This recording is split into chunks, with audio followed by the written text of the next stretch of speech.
तरीका जो है किस अनुच्छेद में वर्णित है? अनुच्छेद आर्टिकल आप लोग को याद है कि भूल गए सब?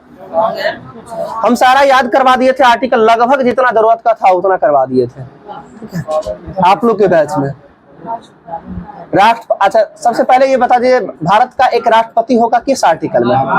52 में है। राष्ट्रपति कार्यपालिका का प्रधान होगा किस आर्टिकल में? 53 में है। राष्ट्रपति का चुनाव किस आर्टिकल में है? 54 में है। और राष्ट्रपति का चुनाव प्रक्रिया किस में है? 55 में है। यानी प्रक्रिया मतलब क्या हुआ? तरीका। अभी क्वेश्चन आपसे क्या पूछे थे? राष्ट्रपति का चुनाव का तरीका किस आर्टिकल में है? तो 55 में हो जाएगा, ठीक है। आपको आगे बताना राष्ट्रपति का कार्यकाल किस आर्टिकल के तहत है?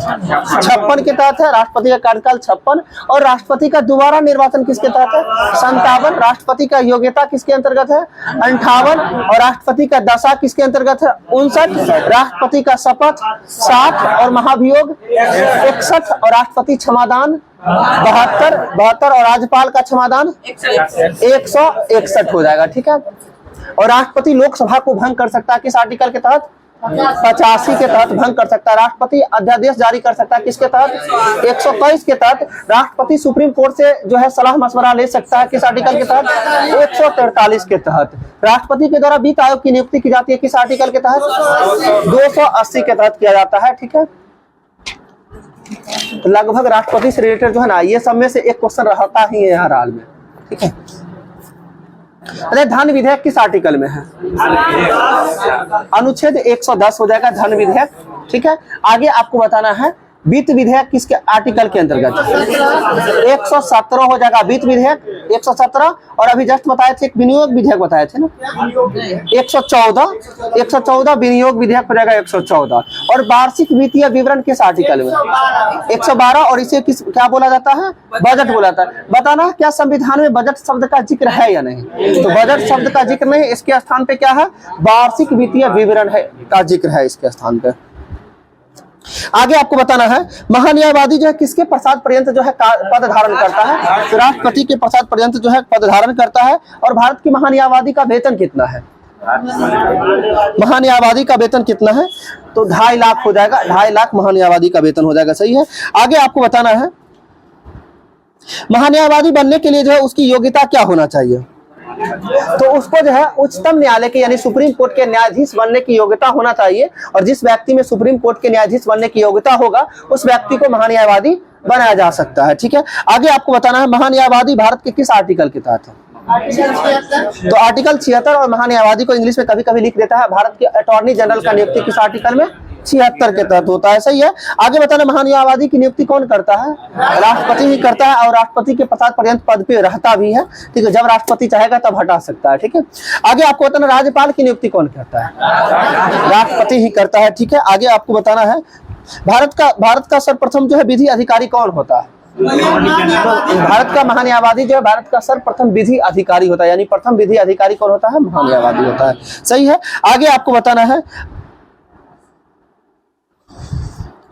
भारत का महान्यायवादी जो है क्या किसी भी सदन में बोल सकता है? किसी भी सदन में बोल सकता है लेकिन मत नहीं दे सकता, यानी वोट नहीं दे सकता है, ठीक है जी। आर्टिकल 88 के तहत हो जाएगा, सही है। आगे आपको बताना है जेबी वीटो का प्रयोग जो है सर्वप्रथम कब किया गया था? ये डाकघर संशोधन विधेयक आया था जो कब आया था? 1986 में आया था। और तत्कालिक कौन थे राष्ट्रपति? ज्ञानी जैल सिंह के द्वारा जो है जेबी वीटो का प्रयोग किया गया था, सही है। आगे आपको बताना भारत में सर्वप्रथम जेबी वीटो का प्रयोग यही था, डाकघर संशोधन विधेयक में था 1986। आगे आपको बताना है नियंत्रक एवं महालेखा परीक्षक किस आर्टिकल के तहत? 148 के तहत है, सही है। आगे बताना नियंत्रक एवं महालेखा परीक्षक की अवधि जो है कितना वर्ष का होता है? 665। नियंत्रक एवं महालेखा परीक्षक की अवधि जो है 665 होता है, ठीक है। कैग बोल रहे हैं कंप्यूटरल एवं एंड जो है ऑडिटर जनरल होता है। और जान लीजिए कैग को जो है भारत का जो है यानी भारतीय व्यक्ति का जो है पब्लिक पर्स के रूप में जानते हैं। यानी भारत सरकार का पब्लिक पर्स के रूप में किस संस्था को जानते हैं? कैग को जानते हैं, ठीक है। आगे आपको बताना है नियंत्रक महालेखा परीक्षक को जो है संसद के दोनों सदनों के समावेदन पर हटाया जाता है, ठीक है। यानी पूछा जा सकता है कि नियंत्रक महालेखा परीक्षक को कैसे हटाया जा सकता है? तो संसद के दोनों सदनों के समावेशन पे हटाया जा सकता है, ठीक है। आगे आपको बताना है नियंत्रक एवं महालेखा परीक्षक अभी जस्ट बताया 665 होता है, ठीक है। और भारत यानी सार्वजनिक धन का संरक्षक किसे कहा जाता है? नियंत्रक एवं महालेखा परीक्षक को ही कहा जाता है सार्वजनिक धन का संरक्षक। आगे आपको बताना है, तारकुंडे समिति का संबंध बताना है किससे था? हाँ, आप लोग को एक बार बता चुके हैं। तारकुंडे समिति का संबंध जो है ये मतदाता से है, समझे, निर्वाचन से संबंधित है। और इसका कहना था कि मतदाता की आयु जो है वो 18 वर्ष हो, ये सिफारिश किया था तारकुंडे समिति के द्वारा। कब किया गया था? 1974 में। 1974 तारकुंडे समिति 1974, ठीक है, 1974 तारकुंडे समिति हो जाएगा, निर्वाचन से संबंधित है। और ये सिफारिश किया था जो है 18 वर्ष हो, और ये 18 वर्ष यानी 21 वर्ष से घटाकर 18 वर्ष कब कर दिया गया था? 61वां संविधान संशोधन 1989, 61वां संविधान संशोधन 1989। आप इसका वाला संशोधन वाला आप बोल रहे थे, मन में पूरा रहा था, ठीक है, कोई बात नहीं। और किस समिति के द्वारा सिफारिश किया गया था कि मतदाता का जो है परिचय पत्र हो यानी पहचान पत्र हो? ये श्यामलाल शकधर समिति था। कौन सा समिति था? श्यामलाल शकधर समिति था। श्यामलाल मतलब एक तरह समझिए ना, चेहरा को एक तरह समझिए, श्यामला समझिएगा क्या होता है चेहरा, यानी पहचान पत्र की यदि बात करते हैं तो कौन समिति की सिफारिश किया गया था? श्यामलाल शकधर समिति। यानी शक जो होता था ना, शक समझते हैं ना, शक यानी डाउट होना, कहने का मतलब आप पहचान पत्र रहेगा तो ना पता चलेगा कि यही आदमी है वो, नहीं तो डाउट तो होगा ही। इसलिए श्यामलाल शकधर समिति के द्वारा जो है पहचान पत्र हो मतदाता वर्ग के लिए, इसके लिए सिफारिश किया गया था। आगे आपको बताना है, ईवीएम का सर्वप्रथम प्रयोग जो है कब किया गया था? 1982 में किया गया था। सर्वप्रथम जो है ईवीएम का प्रयोग कब किया गया था? 1982 में किया गया था। और कहाँ किया गया था? कौन विधानसभा के लिए? केरल में विधानसभा चुनाव के लिए किया गया था, जो कि 50 बूथ पर चुनाव हुआ था। आगे आपको बताना है, मध्य प्रदेश के 5 और राजस्थान के 5 एवं दिल्ली के 6 विधानसभाओं के चुनाव में जो है बड़े पैमाने पर ईवीएम का प्रयोग 1998 में किया गया था, ठीक है। आगे आपको बताना, ईवीएम का प्रयोग करके पूरा चुनाव जो है कब करवाया गया था? 1999 में। और कौन से राज्य में करवाया गया था? गोवा में। यानी ईवीएम का प्रयोग करके पूरा चुनाव जो है कब? 1999 में, ठीक है। 1999 किस राज्य में करवाया गया था? गोवा में करवाया गया था, सही है। और आगे बताना, आम चुनाव एवं सभी विधानसभा के चुनाव में जो है ईवीएम का प्रयोग होने लगा है, कब से होने लगा है? 2009 से। यानी 2009 से आम सभा और सभी विधानसभा चुनाव में जो है ईवीएम का प्रयोग होने लगा है, 2009 से। आगे आपको बताना है, द्रविड़ मुनेत्र कड़गम का जो है ये जो है प्रतीक चिन्ह कौन सा है? यानी डीएमके बोलते हैं, इसका प्रतीक चिन्ह कौन सा है? यानी चुनाव चिन्ह कौन सा है? उगता सूरज। डीएमके का जो है चुनाव चिन्ह क्या हो जाएगा? उगता सूरज। डीएमके। समाजवादी पार्टी का बताइएगा चुनाव चिन्ह क्या है? साइकिल छापना होगा। बसपा का ना हाथी है, ठीक है। अब सीधे समाजवादी पार्टी बोल रहे हैं, साइकिल सही आंसर है, साइकिल, ठीक है जी। ये सपा हो जाएगा, ठीक है।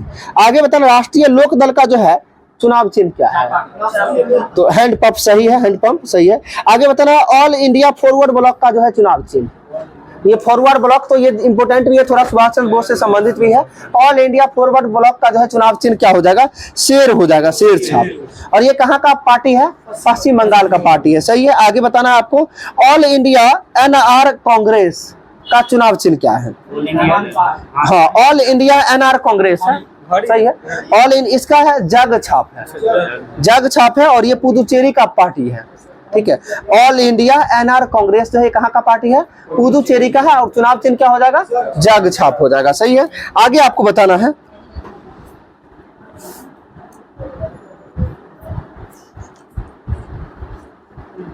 अभी तक वर्तमान में जो है कुल कितने परिसीमन आयोग का गठन किया गया है अभी तक में? तो टोटल 4 परिसीमन आयोग का गठन किया गया है। कब कब? 52, 62, 73, 52, 62, 73 और 2002, ठीक है। ध्यान रखिएगा, 52, 62, 73, 2002। यानी सब में इकाई अंक 2 आ ही रहा था, 52, 62, लेकिन एक 72 की जगह पे क्या आ जाता है? 73। और लास्ट में चौथा परिसीमन आयोग कब हो जाएगा? 2002 में हो जाएगा, ठीक है। 4 परिसीमन आयोग। बताएगा, नोटा का फुल फॉर्म क्या होता है? नन ऑफ दी एबव होता है। जो नोटा की बात करते हैं तो चुनाव चिन्ह में जो प्रयोग किया जाता है, यानी जो हाँ ईवीएम में जो एक बटन रहता है नोटा का, वही, ठीक है। आगे आपको बताना है,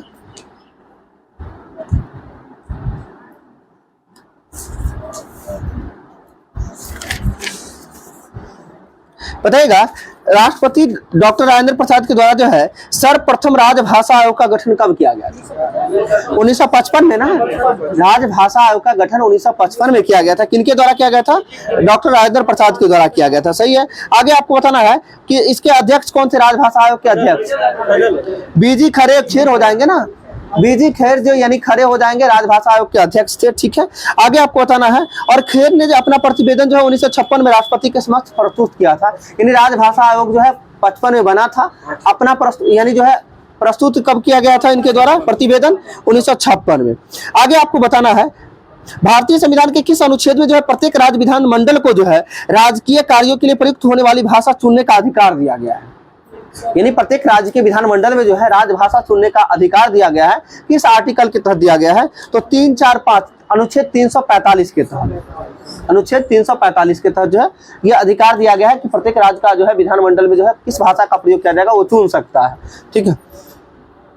आगे आपको बताना है संविधान की 8वीं अनुसूची में प्रारंभ में जो है कुल कितनी भाषाएं थी? 14 भाषा और वर्तमान में 22 भाषा हो गई। सही है। आगे बताना 21वां संविधान संशोधन के तहत कौन सा भाषा जोड़ा गया था? सिंधी भाषा को जोड़ा गया था। और आगे चल के जो है 71वां संविधान संशोधन के तहत कौन सा भाषा जोड़ा गया था? तो कोंकणी, मणिपुरी और नेपाली। और 71वां संविधान संशोधन हुआ कब था? 1992 में हुआ था। और फिर आगे चल के जो 92वां संविधान संशोधन 2003 के तहत कौन कौन भाषा जोड़ा गया? बोडो, डोगरी, मैथिली और संथाली, ये 4 भाषा को जोड़ा गया था। और कुल मिला के वर्तमान में भाषा कितना हो गया? 22 हो गया। यानी 8 भाषा को बाद में जोड़ा गया। 15वां सिंधी, 16वां, 17वां, 18वां समझ लीजिए कोंकणी, मणिपुरी, नेपाली। फिर 18वां, 19वां, 20वां, 21वां, 22वां हो गया बोडो, डोगरी, मैथिली, संथाली। ठीक है। आगे आपको बताना है 345 वाला ये बहुत इंपॉर्टेंट है कि विधानमंडल को जो है राजकीय कार्यों के लिए प्रयुक्त जो है भाषा का चुनाव कर सकता है वो आर्टिकल 345 के तहत है। ठीक है। पूछ भी सकता है, क्या पता, ये भी बीपीएससी का एग्जाम है ना। हर बार का भाषा से संबंधित एक आर्टिकल बीपीएससी में हर एग्जाम में पूछा गया है। क्या इसको बताया कि विधानमंडल में जो है प्रयुक्त कार्यों के लिए जिस भाषा का चुनाव जो किया जाता है ये आर्टिकल 345 के तहत अधिकार दिया गया है। ठीक है। राजभाषा किस आर्टिकल में है? तो 343 के तहत है। 343 के तहत। और हिंदी भाषा को प्राथमिक स्तर पर जो है हिंदी भाषा का प्रयोग किया जाएगा किस आर्टिकल में है? 350 के क में है। 350 के क में हिंदी भाषा का प्राथमिक स्तर पर जो है शिक्षा देना, ये किस में हो जाएगा? 350 क में। और हिंदी का प्रोत्साहन, यानी प्रोत्साहन के कहने का मतलब है जो है उसको बढ़ावा देना, 351। ठीक है। किस आर्टिकल में हो जाएगा? अनुच्छेद 351। और राजभाषा किस भाग में है? भाग 17 में है। जो आर्टिकल कहां से कहां तक हो जाएगा? आर्टिकल 343 से 351 तक हो जाएगा राजभाषा। ठीक है।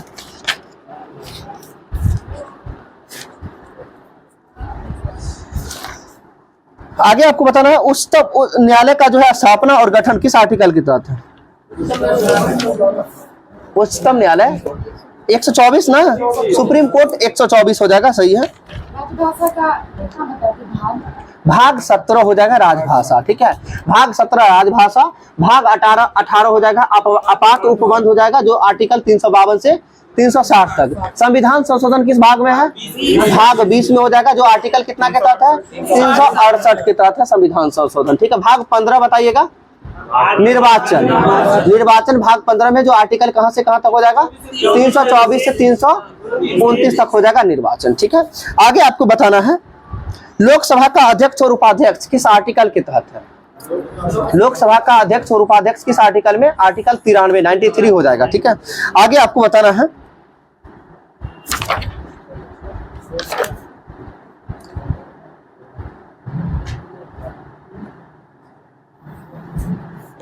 कोलकाता बंदरगाह बताइएगा किस नदी के पास स्थित है? हुगली नदी हो जाएगा। सही है। आगे आपको बताना है एन्नोर बंदरगाह किस राज्य में है? तमिलनाडु हो जाएगा। ठीक है। नवाबा सोआ बताइएगा किस राज्य में? मुंबई महाराष्ट्र हो जाएगा। न्यू मंगलुरु किस राज्य में है? कर्नाटक ना। न्यू मंगलुरु बंदरगाह कर्नाटक हो जाएगा। कांडला बताइएगा गुजरात में। मारवा गोवा बंदरगाह बताइएगा। मारवा गोवा में ही हो जाएगा। तूतीकुरिन बताइएगा तूतीकोरिन तमिलनाडु। ठीक है, आगे बताना विशाखापट्टनम बंदरगाह आंध्र प्रदेश में हो जाएगा सही। पारदीप बंदरगाह जो है उड़ीसा हो जाएगा सही है। और कोची बंदरगाह केरल हो जाएगा सही है।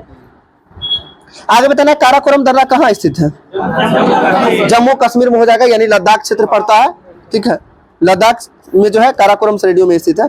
आगे बताना बनिहाल दर्रा कहाँ स्थित है? मणिपुर। बनिहाल दर्रा जम्मू कश्मीर हो जाएगा। ठीक है, आगे आपको बताना सिपकिला दर्रा कहाँ है? एक्टिव बारालाचा। आप लोग लेकिन ध्यान से लेकिन सुनते भी नहीं है क्यूज। ठीक है, हम कितना दिन बताए हैं? बरोसी बताए हैं, बरोसी, बारालाचा, रोहतांग और सिपकिला, ये तीनों दर्रा किस राज्य में है? हिमाचल प्रदेश में है। इसके बाद बताए थे माना नीति लिपुलेख, ये तीनों का तीनों उत्तराखंड में है। माना नीति लिपुलेखा तीनों कहाँ हो जाएगा? उत्तराखंड। इसके साथ साथ तीन बताए बारालाचा, रोहतांग और सिपकिला किस राज्य में हो जाएगा? हिमाचल प्रदेश में हो जाएगा सही है। आगे आपको बताना है नाथुला दर्रा कहाँ है? सिक्किम हो जाए नाथुला और जिलेपला, ये दोनों कहाँ है? सिक्किम। कंफ्यूजन थोड़ा सा होता है जिलेपला दर्रा और जोजिला दर्रा। ठीक है, जान रहे? तो जिलेपला दर्रा कहाँ हो जाएगा? सिक्किम में। और जोजिला दर्रा कहाँ हो जाएगा? जम्मू कश्मीर लद्दाख। लॉ लास्ट में आ रहा है, जोजिला देखिएगा। ऐसे जिलेपला में भी लॉ आ रहा है, इसमें कंफ्यूजन इसलिए हो जाता है और दोनों में सेम लगता है, तो ध्यान रखिएगा। जोजिला दर्रा की यदि हम बात करते हैं तो जोजिला दर्रा जो है कहाँ? लद्दाख, जम्मू कश्मीर लद्दाख में, उसे अब लद्दाख पड़ जाता है जोजिला। ठीक है, और जिलेपला कहाँ हो जाएगा? सिक्किम। 3-4 बार बोलिएगा ना, अपने आ जाएगा। ठीक है, और जोजिला एक था जो श्री लेह, यानी जोजिला दर्रा किस किस को जोड़ता है? श्रीनगर को लेह से जोड़ता है। ठीक है, जोजिला दर्रा एक याद रखिए किस किस को जोड़ता है? तो श्रीनगर को लेह से जोड़ता है। एक इसके लिए ट्रिक हम खुद ही सोचे थे कि जो श्री लेह, यानी जो श्री लेह मतलब क्या? जो फॉर जोजिला, श्री से श्रीनगर को कहाँ से जोड़ता है? लेह से जोड़ता है जोजिला दर्रा। ठीक है, तो जोजिला याद हो गया अगर लद्दाख में है, तो बाकी कौन बचा? ठीक है, जिलेपला कहाँ हो जाएगा? सिक्किम में हो जाएगा। ठीक है, आगे आपको बताना है बुमला दर्रा किस राज्य में है? बुमला दर्रा अरुणाचल प्रदेश। बोमडीला दर्रा अरुणाचल प्रदेश ही हो जाएगा। यांगयाप दर्रा अरुणाचल प्रदेश में होगा। दीपू दर्रा दीपू दीपू दीपू अरुणाचल प्रदेश में ही होगा। ठीक है, दीपू अरुणाचल प्रदेश में ही होगा। ठीक है, आगे बताना है यांगयाप दर्रा अरुणाचल प्रदेश में ही है। पांगसाट दर्रा, पांगसाट दर्रा भी अरुणाचल प्रदेश में ही है। और तूजू दर्रा बोलेंगे तो मणिपुर आएगा। अभी थोड़ा देर पहले हम बताए थे तूजू दर्रा मणिपुर है, और इससे पहले बोले थे दीपू दर्रा जो कहाँ था? अरुणाचल प्रदेश में था। ठीक है, आगे बताइए थाल घाट जो है किस किस को जोड़ता है? नासिक को मुंबई से। ठीक है, थाल घाट दर्रा किस किस को जोड़ता है? नासिक को मुंबई से। इसके बाद आपको बताना पालघाट दर्रा किस किस को जोड़ता है? कोचीन को कोयम्बटूर से जोड़ता है। किसको किसको जोड़ता है? कोचीन को कोयम्बटूर से जोड़ता है। इसके बाद आपको बताना भोरघाट दर्रा किस किस को जोड़ता है? पुणे को मुंबई से जोड़ता है। 3 आप ध्यान रखिएगा। ठीक है, एक और सेनकोटा दर्रा है जो मदुरई करके है। हाँ, सेनकोटा दर्रा किस किस को जोड़ता है? मदुरई को, कोयम्बटूर को मदुरई से जोड़ता है। तो आप 3 को हम आसानी से याद करवा सकते हैं, चौथा ऐसे ही लॉजिक तो ऑप्शन से ही छाट लीजिएगा। आप देखिए जैसे थाल घाट दर्रा बोलते हैं, तो थाल घाट के लिए वर्ड याद रखिएगा थाना में। ठीक है, थाना समझते हैं ना? थाना यानी पुलिस स्टेशन बोलते हैं, तो थाना में समझिएगा। इससे हो जाएगा था से थाना घाट, थाल घाट दर्रा हो जाएगा। ना से नासिक और म से मुंबई हो जाएगा, यानी थाल घाट दर्रा किस किस को जोड़ेगा? नासिक को मुंबई से जोड़ेगा। ठीक है, इसके बाद है पालघाट दर्रा। तो पालघाट दर्रा पाको को याद रखिएगा। पालघाट दर्रा किस किस को? कोचीन को कोयम्बटूर से जोड़ने का काम करता है। पाको को किसको? कोचीन को कोयम्बटूर से पालघाट दर्रा हो गया। एक और है भोरघाट दर्रा। तो भोपू याद होगा, भोपू किससे बजाते? मुंह से ना।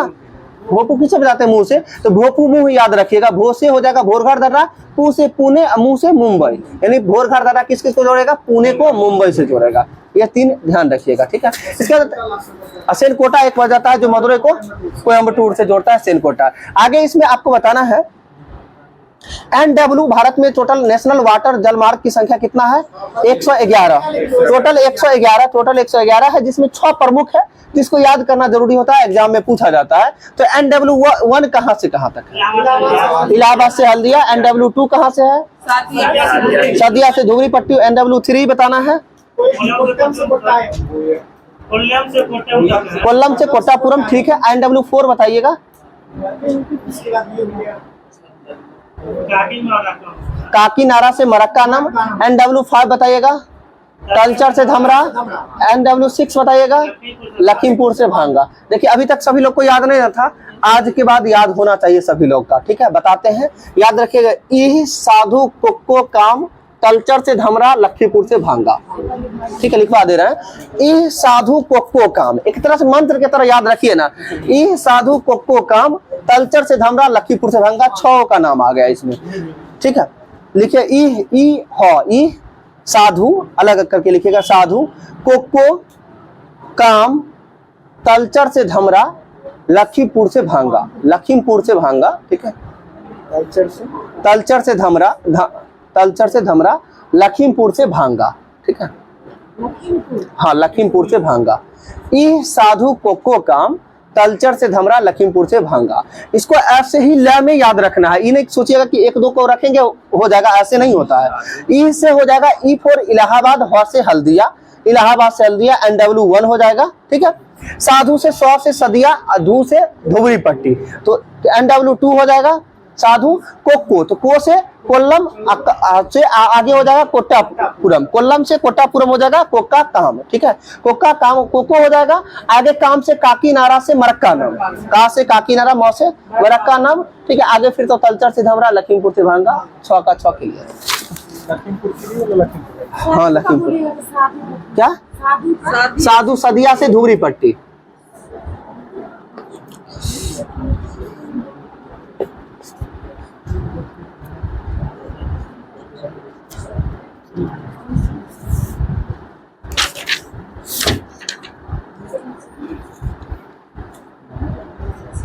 एक क्वेश्चन पूछा जाता है कि कौन सा सड़क मार्ग है जो राजस्थान के मरुस्थल से होकर गुजरती है। हाँ, NH15, ठीक है, NH15 जो राजस्थान के मरुस्थल से होकर गुजरती है, ठीक है। NH15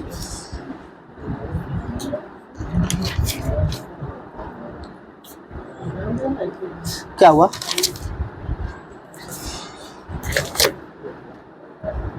बताइएगा, इलेक्ट्रॉनिक कंप्यूटर का आविष्कार किसके द्वारा किया गया था? एलन ट्यूरिंग के द्वारा किया गया था। इलेक्ट्रॉनिक कंप्यूटर का आविष्कार किसके द्वारा? Alan Turing. आगे बताना है, एक्सरे के आविष्कारक रोंटगन कब किया था? 1895 में। 1895 में जो है एक्सरे का आविष्कार किसके द्वारा? रोंटगन के द्वारा। और रोंटगन किस देश का था? हाँ, ये जर्मनी का था, ठीक है। आगे आपको बताना है,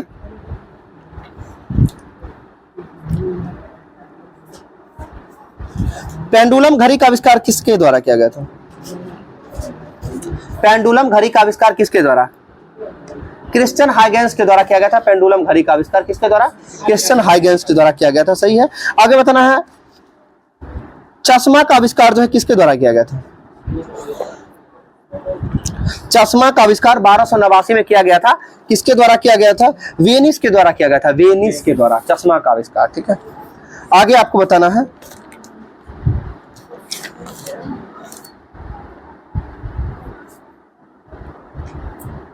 एक पिको सेकेंड बराबर कितना होता है?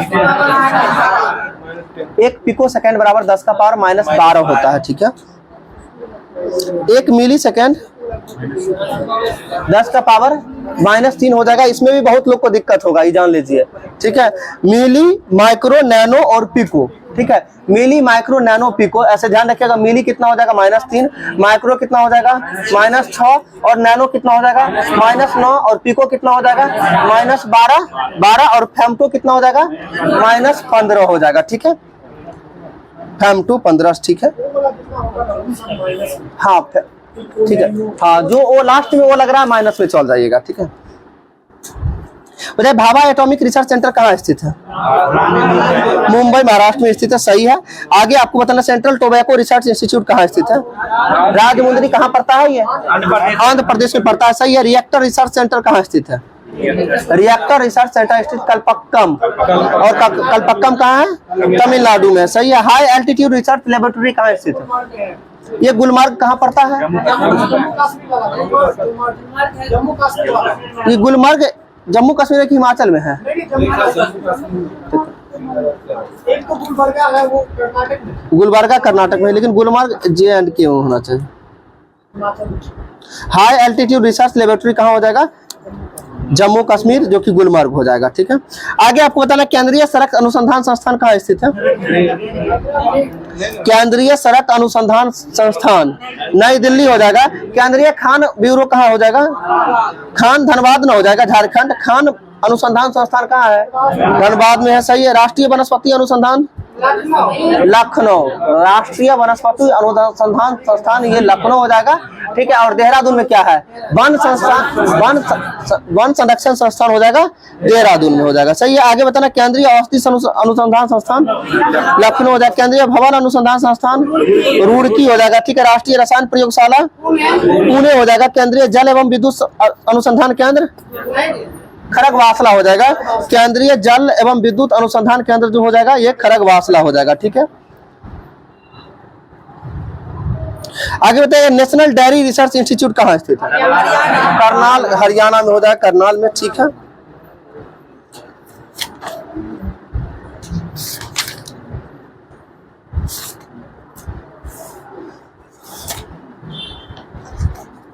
बताइएगा आगे। किसी परमाणु की अंतिम कक्षा में इलेक्ट्रॉन की अधिकतम संख्या कितना हो सकता है? 8 हो सकता है, अधिकतम 8 हो सकता है, सही है। आगे आपको बताना है इलेक्ट्रॉन के आविष्कारक जे थॉमसन कब किया था? 1897 में इलेक्ट्रॉन का खोज जे थॉमसन के द्वारा कब? 1897 में किया गया था। प्रोटॉन का खोज कब किया गया था? गोल्डस्टीन के द्वारा कब किया गया था? 1886 में किया गया था गोल्डस्टीन के द्वारा। और बाद में आगे चल के जो है 1919 में जो है रदरफोर्ड के द्वारा विशेष व्याख्या किया गया था। ठीक है, आगे आपको बताना है न्यूट्रॉन का खोज किसके द्वारा? जेम्स चैडविक के द्वारा कब? 1932 में किया गया था। पॉजिट्रॉन का खोज किसके द्वारा? एंडरसन के द्वारा कब? 1932 में ही। पॉजिट्रॉन का भी 1932 एंडरसन। ठीक है, आगे आपको बताना है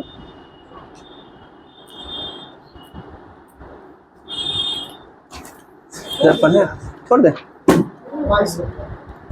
दे क्या? और क्या हुआ?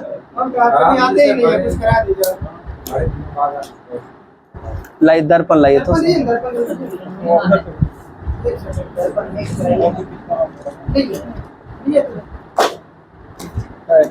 हो गया, चलने दीजिए।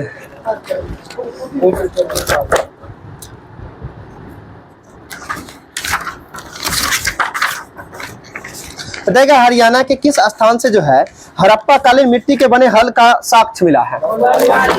बनमाली। लगभग सभी लोग को याद नहीं है, ध्यान रखिएगा। मिट्टी से बना हल, और आप जानते हैं हल का कहाँ जरूरत पड़ता है? वन में, यानी जोतने का खेत में ही ना। तो सीधा सीधा समझिएगा, मिट्टी से बना हल और वन में तो कहाँ पड़ जाएगा? बनमाली, इसे ध्यान रखिएगा। और ये बनमाली कहाँ पड़ता है? हरियाणा में पड़ता है। आपको बताना है उन्नत जल प्रबंधन का साक्ष्य जो है कहाँ से प्राप्त हुआ? धौलावीरा। और धौलावीरा कहाँ पड़ता है? गुजरात में पड़ता है, सही है। आगे आपको बताना है ऐसा एकमात्र नगर जो 3 भागों में विभाजित था, धौलावीरा ही था, सही है। आगे आपको बताना है सती प्रथा का पहला अभिलेखीय साक्ष्य जो है कहाँ से मिलता है? एरन अभिलेख। जो एरन अभिलेख किस शासक से संबंधित था? भानुगुप्त से संबंधित था। और कब? 510 ईस्वी का है। ठीक है, 510 ईस्वी का एरन अभिलेख है। जो एरन अभिलेख ये किस राज्य में पड़ता है? मध्य प्रदेश में पड़ता है। एरन अभिलेख मध्य प्रदेश में। आगे आपको बताना तुगलक वंश के बाद जो है सैयद वंश का नींव किसके द्वारा रखा गया? खिद्र खां के द्वारा। और खिद्र खां किसका सेनापति था? तैमूर लंग का सेनापति था। और तैमूर लंग का आक्रमण कब हुआ था? 1398 में हुआ था, सही है। आगे आपको बताना है ब्रिटिश भारत में जो है हुए विद्रोह के संदर्भ में कल्लार नाम से जाने गए लोग किस क्षेत्र से संबंधित थे? कल्लार नाम से जाने गए लोग किस क्षेत्र से संबंधित थे? मदुरै से संबंधित थे। ठीक है, आगे आपको बताना है भारत सेवक समाज की स्थापना कब तथा किसने की थी? 1905 में। ठीक है, भारत सेवक समाज की स्थापना कब तथा किसने किया था? ठीक है, 1905 में गोपाल कृष्ण गोखले के द्वारा किया गया था। ठीक है, भारत सेवक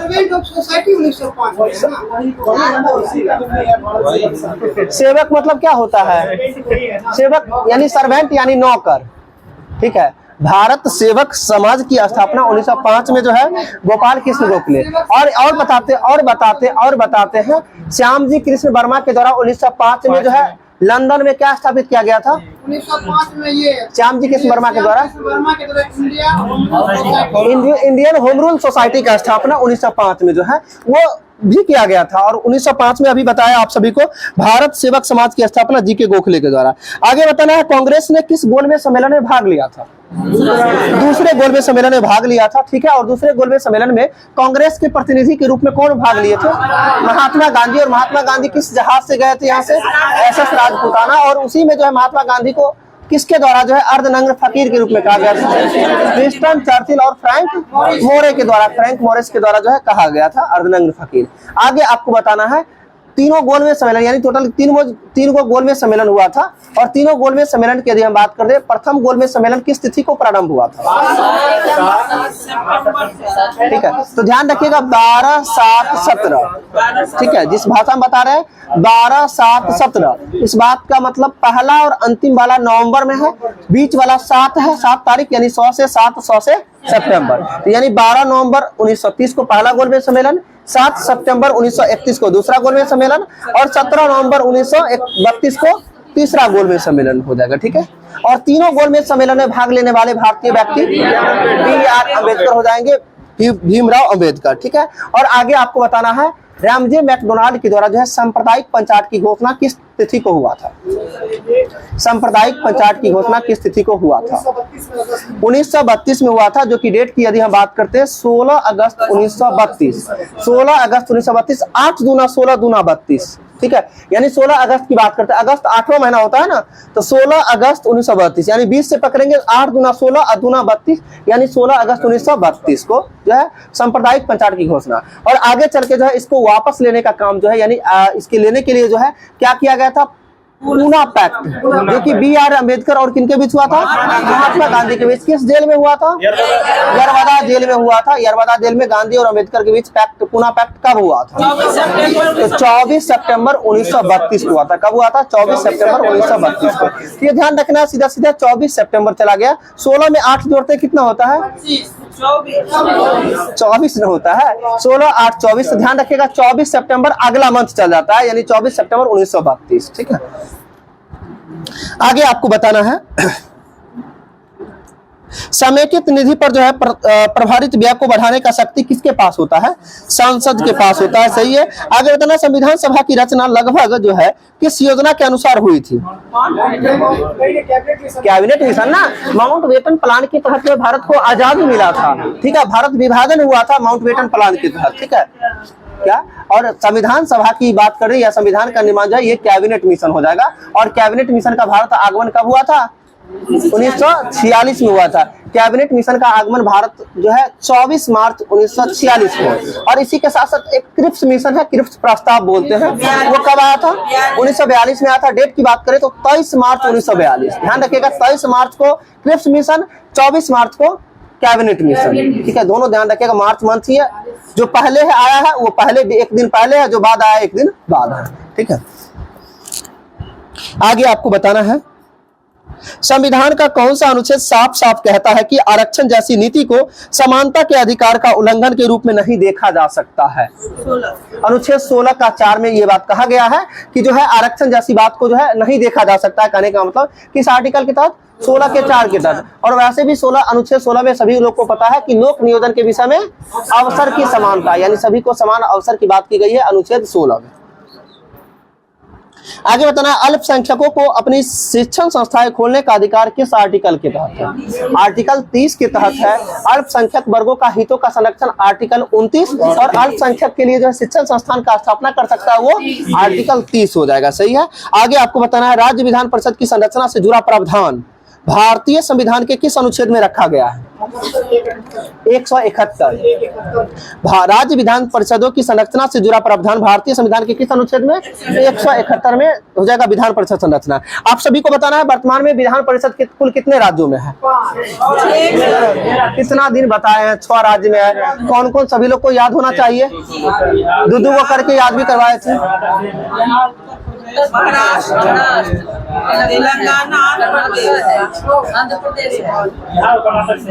ठीक है, देख बस इतने जानते हैं। सुन लीजिए, देखिए बिहार, उत्तर प्रदेश, महाराष्ट्र, कर्नाटक, आंध्र प्रदेश, तेलंगाना। ठीक है, ध्यान रहेगा। बिहार, उत्तर प्रदेश, महाराष्ट्र, कर्नाटक, आंध्र प्रदेश, तेलंगाना। 6 राज्य हो गया।